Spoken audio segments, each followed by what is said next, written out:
उत्सव आज 3 रंगांचा आभार यास सजला। नतमस्तक मी त्या सर्वांना ज्यांनी भारत देश घडवला। नमस्कार आणि प्रजासत्ताक दिनाच्या हार्दिक शुभेच्छा। आज 26 जानेवारी भारतीय प्रजासत्ताक दिन म्हणून साजरा केला जातो, कारण 1950 साली भारतीय संविधान लागू झाले। या दिवशी भारत एक प्रजासत्ताक राष्ट्र बनले, जे समानता, स्वातंत्र्यता आणि बंधुतेच्या तत्वावर आधारित आहे।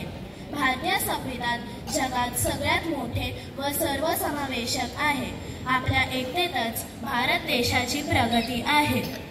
डॉक्टर बाळासाहेब आंबेडकर यांना भारतीय संविधानाचे शिल्पकार म्हणतात, म्हणून 26 जानेवारी 1950 पासून देशात लोकशाही खऱ्या अर्थाने नांदू लागली।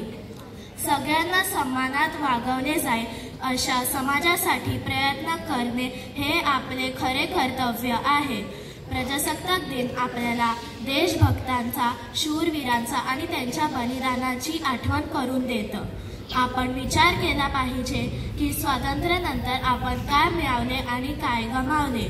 आपण आपल्या देशाची एकता व अखंडता सदैव रक्षात करून ठेवली पाहिजे।